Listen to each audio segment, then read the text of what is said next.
You always call me a dainty princess. I like it sometimes, but that was ridiculous. Hi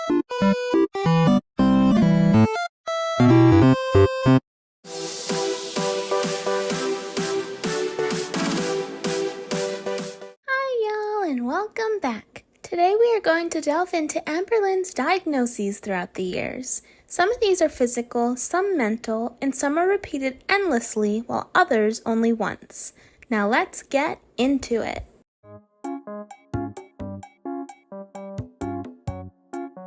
Where do I even begin? Okay, at the time I was in a foster home. I was 16. My foster parents were not home. But my brother was home, my foster sister, and my brother's girlfriend, which was my foster sister's best friend. So they were all hanging out in the kitchen. I was kind of just like chilling by myself. Started getting like the horrible shivers. Like I was freezing and I was shaking like hardcore. Like my jaw was like, and I was like, so I put on 2 pairs of pants and I was covering up with the living room blanket and my pink blanket. And, that still wasn't working. So I started just feeling kind of like, not right. That is really the definition of how I was feeling. I just wasn't feeling okay. And since my brother and his girlfriend and my foster sister were all in the kitchen, they were right there by the room. And I was like shivering and I just didn't feel right. So I got under my blanket and I ended up putting on another shirt too. So I was wearing 2 pairs of pants and 2 shirts and my blanket. And I also had the living room blanket with me. And they were in there laughing and just doing their thing. And for some reason, like I was getting really annoyed with them, because I wasn't feeling okay, and I was like, can you guys shut up? Like I started screaming at them, and like they were just like, okay, like what the hell? So as I was laying in bed, I just like fell asleep.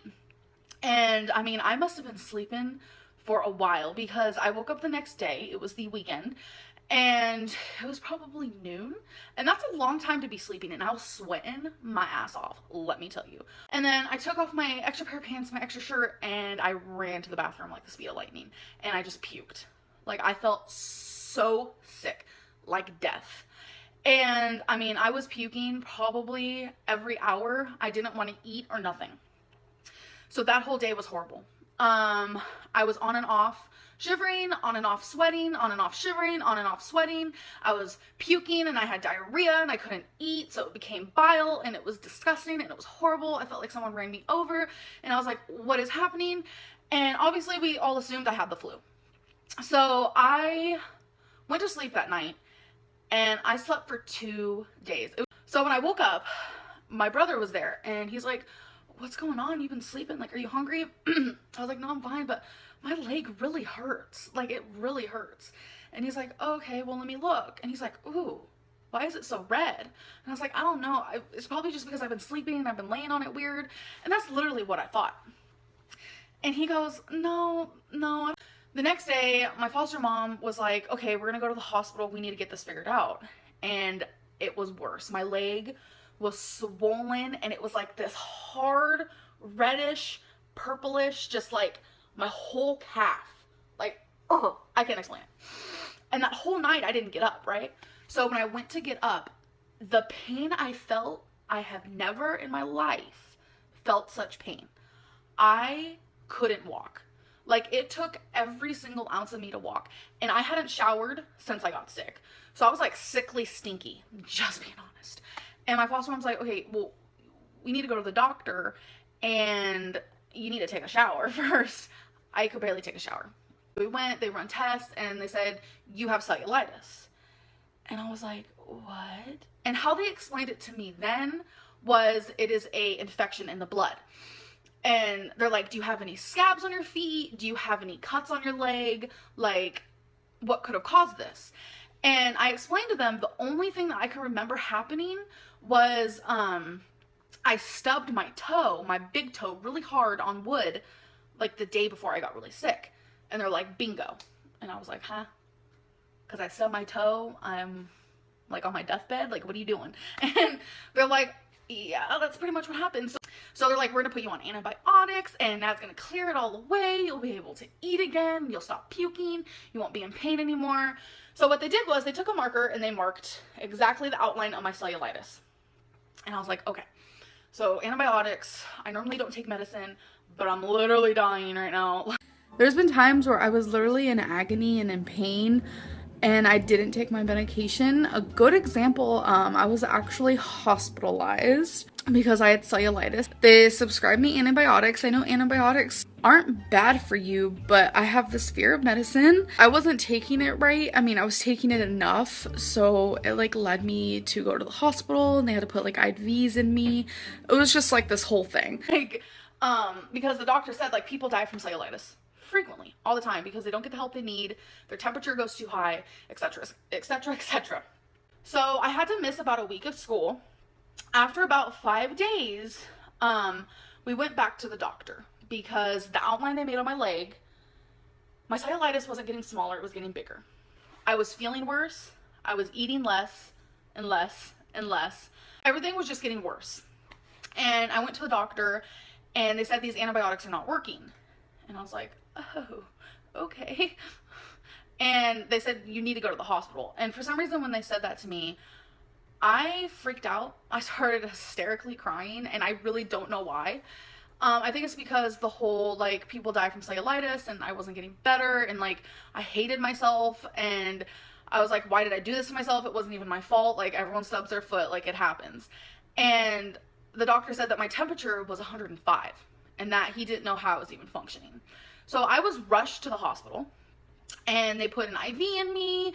After I was in the hospital for a bit, they finally released me to go home, and they're like, you can't go to school. You have to rest for at least 2 weeks. You have to get better. They prescribed me with a different antibiotic, and I'm just grateful it only lasted a month and a half. I'm grateful I only had to stay at the hospital for a couple days.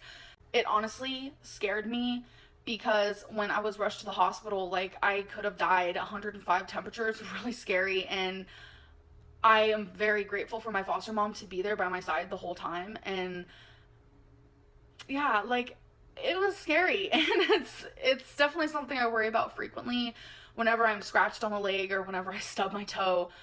Dana and Destiny were sleeping over, and the mattress was in the living room because I was out there and I had to sit on it while we were hanging out. I know, it's pathetic. We were all about to go to bed, and we were all like up and cleaning, and I walked past the mattress, and I don't know how, but my baby toenail hooked on to the mattress and bent backwards, if you will. I started freaking out. I was like gushing blood. Becky almost passed out at one point because, one, she doesn't do toes, blood everywhere. My actual pinky toe was like crooked. Whole toenail came off. I did everything I could to keep it clean, band-aid, like, I did everything. I did a lot of research. Like, I woke up the next day, my whole bottom of my leg was super red, like hot. And I knew exactly what it was. I knew exactly what it was right off the bat.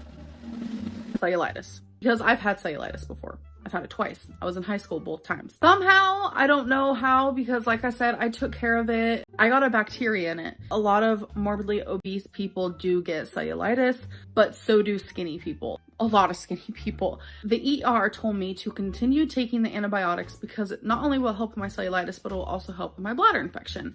So I was like, oh cool, I'm taking antibiotics for 2 things. We can kill 2 things at once. And they made me do another pee test, and I still have the bladder infection.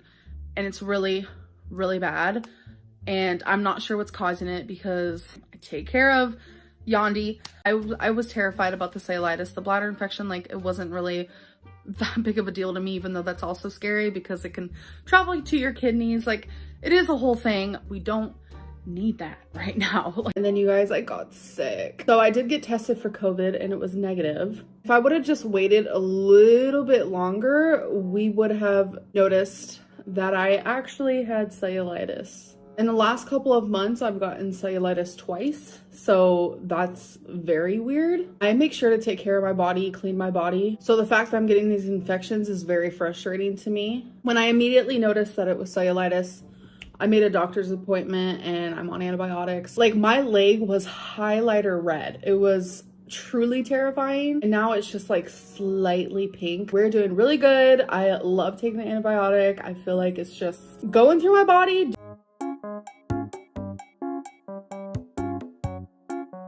So if you watched our last vlog, you know that I went to the ER yesterday.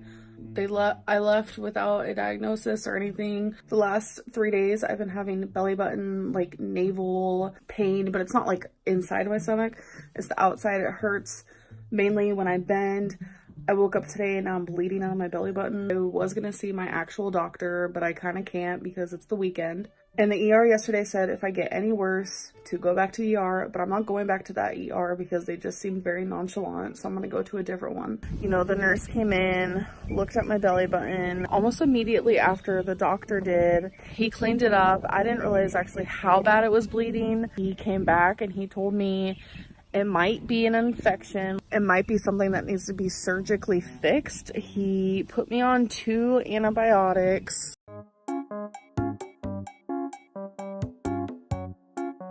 So I have been seeing a lot of comments talking about like, why am I on antibiotics still? It's not good for her to be on antibiotics, and how I'm gonna build an immunity to it. It's not as bad as what it was, if that makes sense. I remember Ricky saying something like, oh my God, it's so cold out here. And I was like, no, it's not. I was like, it's kind of hot, to be honest. I remember that point pivotally because, so it was probably an hour later and I started getting really cold. I was not only shivering on the outside, but I was shivering on the inside. I did a lot of research online and it said very, very, very matter-of-factly that if your temperature goes above 102.7, a good idea is to go to the ER. And we were just like waiting. He came back and he said there was a lot of bacteria in my blood. There was a lot of bacteria in my pee. But what scared me the most is he said there was a lot of white cells. But he said I have a horrible bladder infection. He like made it seem kind of scary. I went home, but then I woke up and went back to the ER. I got rid of my bladder infection for a little bit. It's back. Hi. I'm in a lot of pain. Not a doctor, but UTIs turn into bladder infections. Bladder infections can travel to your kidneys. Then you can get a kidney infection and then you can get kidney failure. It's a process. The only time something has ever showed up in my labs is every time I have cellulitis. I have a very bad vitamin D deficiency. Not surprised. I have been told by several doctors in the past that it's very common for a lot of people to be low. Do you call them nutrients, vitamins, like whatever? She called in an actual prescription for vitamin D that I have to take 1 time weekly for 8 weeks. I'm shocked.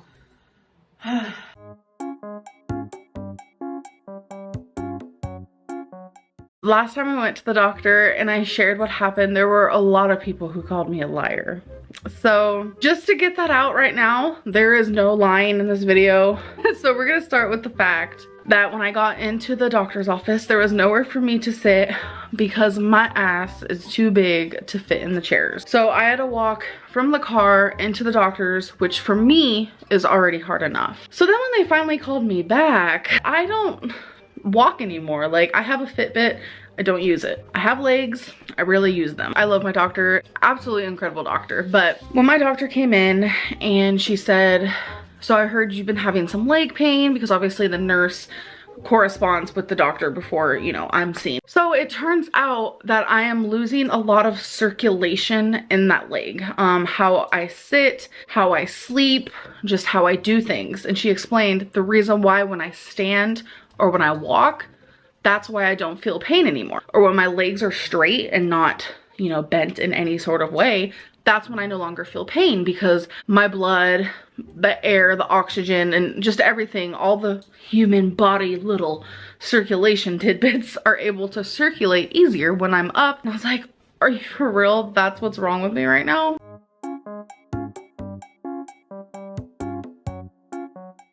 Obviously, I was diagnosed with depression. That is a given. I mean, I've known since I was 9 years old. That is when I was first diagnosed with depression. That hasn't changed, although I will say it's gotten worse.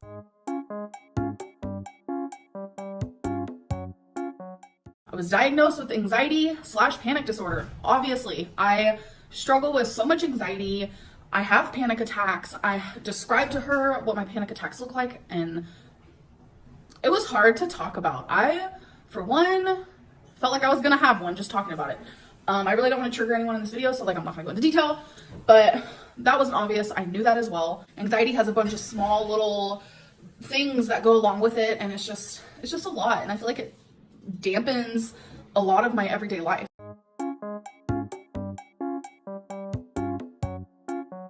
The next one for me is I am bipolar. I have known for a very long time without actually being diagnosed that I am bipolar, and for someone to finally tell me that I am bipolar and I'm going to be put on a mood stabilizer. She told me that the reason why antidepressants, especially Wellbutrin, the reason why they haven't worked for me, because you guys know I've done Prozac, Wellbutrin, I've done Lexapro, is because I am bipolar.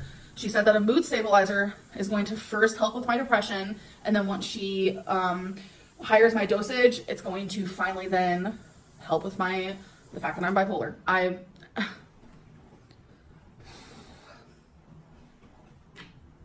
I look at certain aspects of my life and I'm just like, that is why I react the way I do, why I go several days without leaving my room, and then all of a sudden I'm like, yes, let's do everything under the sun, let's film 16 videos in one day, it's just crazy. It's just everything. Like, it's just everything adds up and it just makes sense, and it just sucks because it's just like so much. It's just so much at once to be told, like, and I'm just like, I'm a wreck. In the room today, like when I was talking to her, I was just like, I was cracking jokes and all this stuff, and you know, that's just the way that I handle awkward situations, and it's a lot, and I'm nervous to go on a mood stabilizer. Never been on one ever. I'm going to start taking it tomorrow, and I have another appointment with this lady 3 weeks from now. I feel relieved that I now have, you know, answers to my questions, but I also feel sad because it's like, I saw my mom have bipolar disorder, and it's like, I have seen myself kind of act in ways that she used to act when I was just a little girl. I can't believe I finally was diagnosed with the right thing, because for so long I was just diagnosed with, oh, you're depressed. I'm noticing that this mood stabilizer is helping me. So I would constantly try different antidepressants and nothing ever worked for me. So it's like, finally to be diagnosed with the right thing and to take the medicine for it, and it's helping me, just shows and proves so much within my life that the things that I've been going through was because I was bipolar. What type of bipolar do you have? How do you experience mania? Literally in between the two. I used to be so much worse before I started medicine, but I'm bipolar too. And yes, I experience mania. You literally cannot be bipolar 2 and have mania. Mania is strictly to bipolar 1. I do experience mania, as y'all have seen for years now. My bank account has seen it too, unfortunately. I just assumed I was bipolar 2, lol.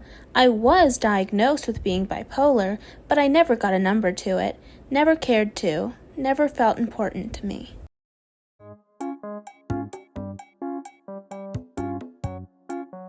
As you guys know, I went to the hospital because my heart was beating irregularly. The EKG was a little funky, clearly. I already forgot what it's called. It's a few letters, like, it's just a weird heartbeat. And the doctor explained to me that happens to a lot of people, and a lot of people don't even notice. And the fact that I noticed is a good thing, because I went to the doctor and he was praising me because of that.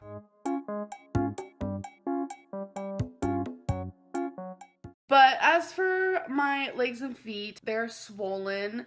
My legs have always been like that. I'm just gonna assume it's like fluid, or just some fat people have bigger legs. Like, what can I say? I'm noticing my feet getting really swollen. A lot of people say it's because of the sodium and because I am sitting all day long. I really want to believe that. My feet are swollen. I literally hate when this happens. A lot of people have a lot of like advice for my swollen feet, and it's like, I appreciate it so much. And I have been told by haters, I would have people, oh, you have lymphedema, it's so gross. I never had lymphedema, ever. Really, like, I don't have lymphedema, like, Stop being rude. I've always, like I'm talking always, have had really big calves. Obviously with the weight gain, my legs just kept getting bigger and bigger and bigger. I never knew what lymphedema was until I started watching My 600-Pound Life. I always told myself, I'm never gonna get to that point. I don't know what I would do if I ever got lymphedema. I just never wanted that to be me because of my weight, because it's like, I ruined my body. And that's like my fault. Someone on YouTube would be like, oh, that's her lymphedema. And then it started happening so much that I kind of became numb to it. And then I started joking about it myself. But I never had lymphedema, ever. A few months ago, I was getting up off the bed. I felt the bottom of my stomach. It was lymphedema. And then I think it was about a week later, I noticed it in my right leg. My right leg is so much bigger. It's because I have lymphedema. I have just swept through this whole situation. I've never been diagnosed with diabetes, or I've never had high cholesterol problems, like never had issues with my heart, nothing. Because my heart was beating irregularly. The EKG was a little funky, clearly. I already forgot what it's called. It's like a few letters, like it's just a weird heartbeat. I never had any like scare. So that is why my feet swell, and it's worse when I am sitting in a chair or I'm sitting in a car. Lymphedema will never go away, but with weight loss, it will shrink in a little bit. I wish it can go away. I wish losing weight can make it completely vanish, but this is something I'm gonna have to live with forever. Losing weight will make it smaller, and I can't wait. As you guys know, I wear dresses every single day, and it's because my lymphedema in my stomach has gotten so bad that I just can't wear shirts anymore because I don't want people to see my lymphedema. And if my lymphedema is just like hanging out, having the time of its life, that's not me holding my weight well. I used to swell being in the car anyways, but now that I have lymphedema, I get really swollen. My lymphedema becomes hard as a rock. Ever since after my surgery, my lymphedema is a lot bigger, really big. I don't want to say it's doubled in size because that's a little exaggeratory. So I was expecting to come home and be down like this grand amount. Don't know how, but I only lost a pound. Okay, my lymphedema is like so much bigger. Is this like fluid? Okay, maybe I need to talk to my oncologist. My oncologist is actually the one who did my surgery. So I got another CT scan, which was today. My lymph nodes are the same size as they were before. They were the same size as they were a couple months ago, which she said is a very good sign because that means I could just have bigger lymph nodes, because there are people out there who have bigger lymph nodes. I did ask her if lymphedema, because I do have lymphedema, if lymphedema could be the cause of swollen lymph nodes, and she said it very well could be. But as of right now, I am cancer free. I started actually bawling my eyes out, and I was like thanking her. Even at my size, even if I eat 1,700 calories, I'm gonna have weight fluctuations. It could be due to I didn't drink enough water. I'm swollen because I do have lymphedema. It could be so many different types of reasons. You guys, I am so swollen. My lymphedema, I haven't been this swollen since I got out of surgery. If you guys remember that vlog, I was crazy swollen. Like you could see it in my face, I look like a completely different human being. I know it's because of my eating. Like I've been eating a lot more sodium than I should be eating. So what is the grossest thing you've discovered growing on your body? Oh my God. I want to say my lymphedema, because it's just growing on my body and it's not stopping, and it's just like, it's here to stay.